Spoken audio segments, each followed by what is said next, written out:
Welcome to the Haunted Hollers podcast, a place where your hosts, Wendy and April, discuss the creepy things that lurk in the misty shadows of the Appalachian Hills. I am, as always, the mysterious voice in the walls. Hey everybody, I'm Wendy. And I'm April. Today's story also comes from West Virginia. In the late 1800s, following a natural gas and oil boom, Parkersburg, West Virginia became a major business hub and tourist city. In 1889, the Blennerhasset Hotel opened the doors to its luxurious getaway. The hotel was designed and built by William Nelson Chancellor, a businessman who was mayor of Parkersburg at that time. The hotel itself is a gorgeous piece of architecture that incorporates elements of Victorian and Romanesque styles, including a towering turret section. The outside of the building is ornate and beautiful, like something out of a Gothic fantasy. The inside is just as luxurious, boasting elegant rooms that spare no expense and comfort, a ritzy bar and restaurant, as well as a cozy coffee bar and library. The Blennerhasset has undergone 3 major renovations since it opened to the public. The first renovation came in 1944, which, among other improvements, installed an electric elevator in the building. It is said that this was one of the first buildings in Parkersburg to have electricity. The second renovation came in the mid-1980s after a fire originating in the second floor damaged much of the building in 1979. By that time, the 90-year-old building had fallen far from its former glory and was in a state of disrepair and housed several elderly long-term tenants. Thankfully, the fire was contained and the building was not completely destroyed.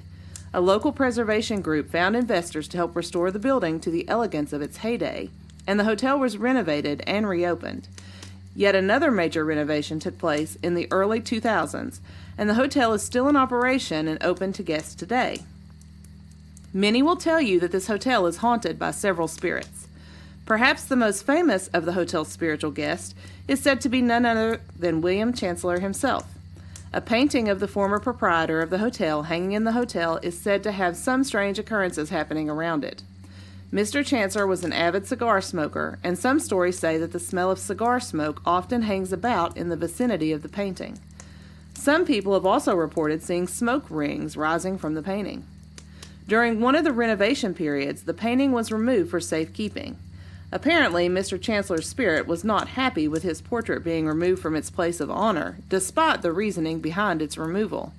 Several paranormal occurrences began to take place, and people reported seeing the apparition of Chancellor in mirrors about the hotel. One guest even said that as he went to lay down in bed one night, he turned to find the apparition of an older man, presumably Mr. Chancellor, getting into the bed. The apparition spoke to the guest and said, "I was here first." After renovations were completed and the portrait was returned to its rightful place, Chancellor's spirit seemed to settle down and return to its less startling ghostly hijinks. Another well-known spirit in the hotel is that of a little boy who rides a tricycle down the corridors of the hotel. Additionally, there have been reports of guests and workers hearing the disembodied giggles and laughter of children in various areas of the hotel, as well as sightings of ghostly children playing tag through the hallways. Electrical issues are sometimes reported. The elevator in the hotel tends to stop on the second floor, even when that button has not been pushed. Several people report a ghostly figure of a man dressed in black walking away from the elevator on the second floor as if he had just exited it. Other reports of activity surrounding the elevator describe a woman who gets on the elevator and then vanishes. Some staff members have also reported seeing shadow figures in the laundry room. The shadow figures are described as silhouettes of people wearing top hats, trench coats, and fur collars in the fashion of a bygone era. The hotel has a ballroom, and occasionally music and sounds of laughter can be heard coming from it when no earthly parties are taking place. When the doors to the ballroom are opened, the sounds stop, and no living soul is found to be inside. Similar stories about hearing loud noises of laughter and partying surround room 409. The infamous 409 is the only 2-story suite in the hotel. People staying in that suite often report furniture moving around in the middle of the night. This room is often the location of sightings of another well-known Blennerhasset spirit, the bowler hat man, an apparition that seems to haunt room 409 as well as the dry goods storage room located in the basement directly underneath it. This spirit is not generally a friendly one, and one female guest even reported that the bowler hat man tried to hold her down by her neck in bed when she awakened one morning. Finally, the library is said to be haunted, with books flying forcefully off the shelves at random times. Before this area of the hotel was renovated into a coffee bar and library, it once housed the First National Bank of Parkersburg. Supposedly, at one point, a car crashed into the building and into the bank, striking and killing a woman inside. Perhaps the angry spirit in the library is hers. Whether you believe any of the reported occurrences, one cannot deny that a 133-year-old establishment still in operation is bound to have some interesting history and energy attached to it. If you are interested in checking out the hotel, there are several opportunities to do so. It is still a working hotel, and you can book a getaway for yourself at any time of year. Additionally, in October, a haunted Parkersburg ghost tour begins in the hotel library, where a guide will give you all the history of the hotel before the group sets out on a walking tour of Old Parkersburg, and the hauntings reported to take place in the area.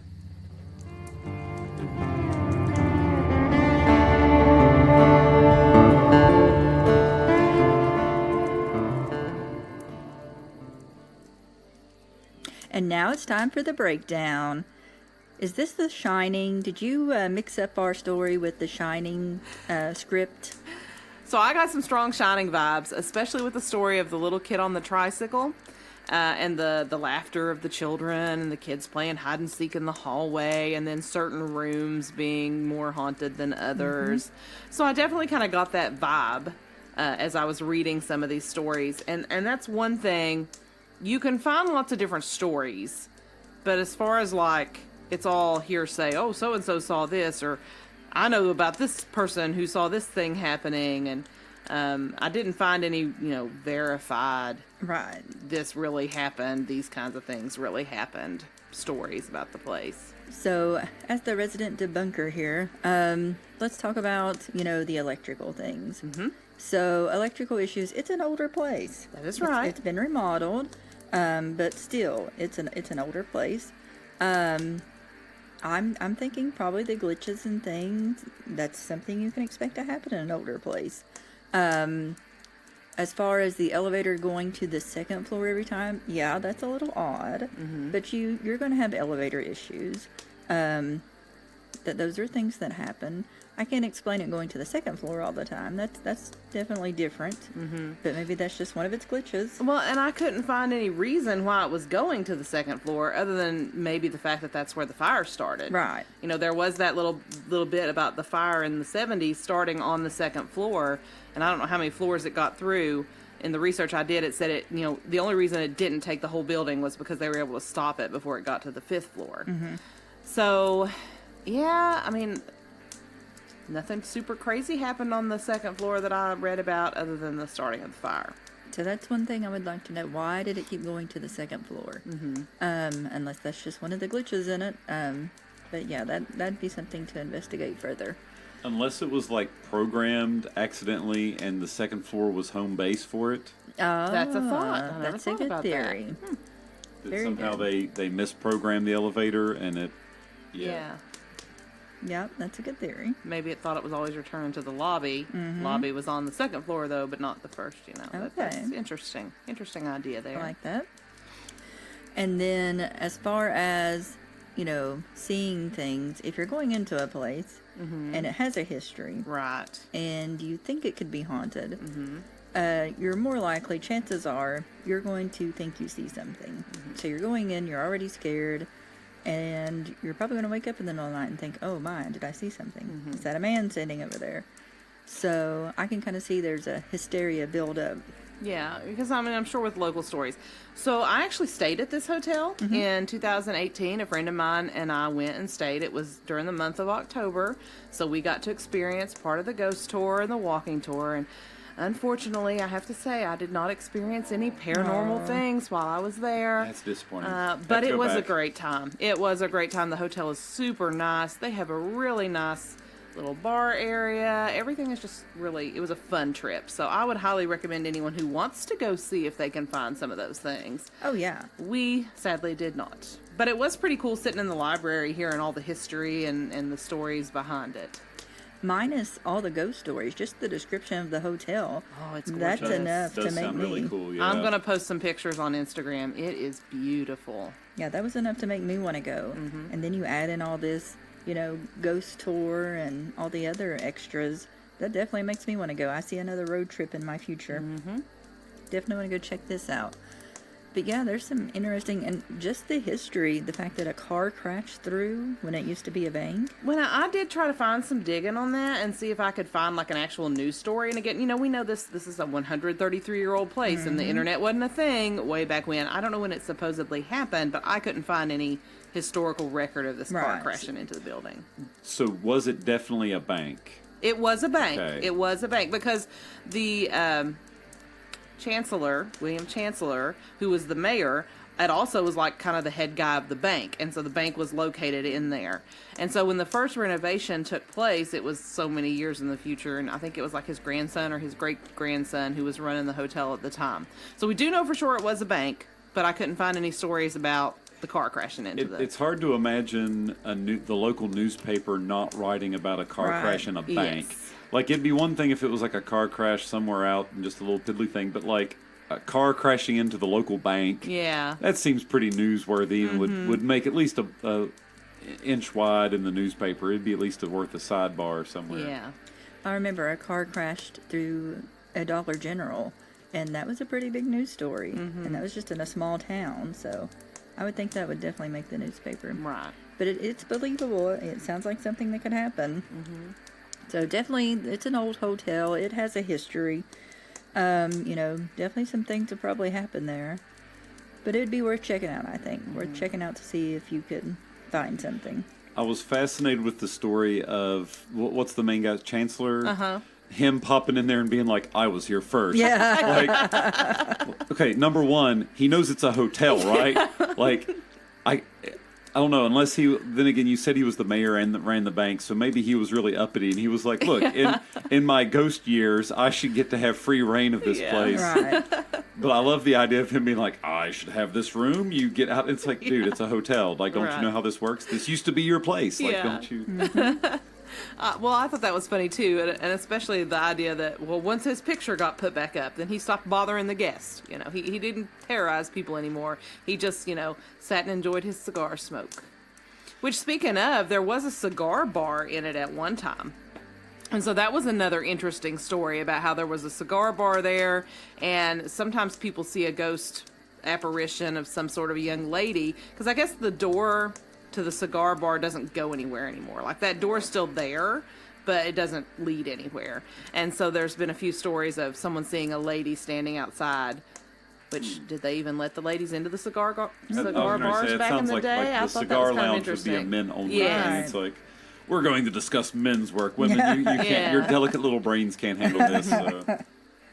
I was wondering the smell of cigar smoke, if it was just that the building had existed for so long when everybody was smoking everywhere, if there's just not a little bit of that residual. Right. And with the heightened sense of maybe you're smelling it.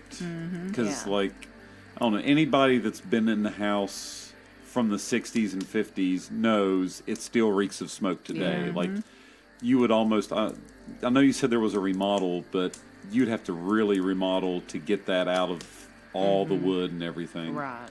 Yeah, that's a hard smell to get out. Yeah, that'd still be present, I think.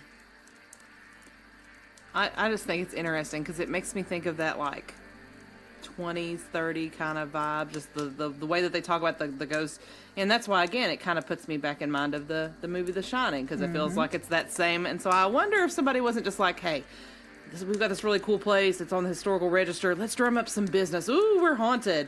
Where are we going to get our ideas from? Hey, I saw this movie last weekend. It'd be curious to, like, do a chronological study of, like, this story about the hotel showed up before or after The Shining. Now that would be interesting. Because if you could somehow nail that down, because I feel like especially the tricycle, like, you're telling me this hotel, which sounded like a ritzy place, they let a kid run around on a tricycle. Right. Like, I can't imagine them letting that happen. Yeah, I don't see that. I don't see that either. They'd be like, nope, we're not going to disturb our guests. Because it said, when they built this place, it was for the millionaires of the day. Only the richest people could really afford to stay there when it first opened. So I don't see them letting anybody's kid ride a tricycle down the hallway. Probably be lucky to be able to take their kids to this hotel. Would kids Kids would just be servants. Like Yeah. that would be. Yeah. Is this near Blennerhasset Island? It is, although it Okay. has nothing to do with Yeah. Blennerhasset Island. That was one of the things that they talked about. They were trying to come up with a name for it, and I guess the guy who originally named it it had an original name first, which I didn't catch what it was. But the guy that renamed it was like, oh, we've got Blennerhasset Island over here. Let's capitalize on that. So we're going to call it the Blennerhasset Hotel. Yeah, that listeners can go check out the Blennerhasset Island, but just a short little sidebar, it is tied in to the Hamilton story because Aaron Burr teamed up with them on the island to plan, like, basically Mexico's going to invade. Like, that's a whole hot mess unto itself, but yeah, I figured that was nearby.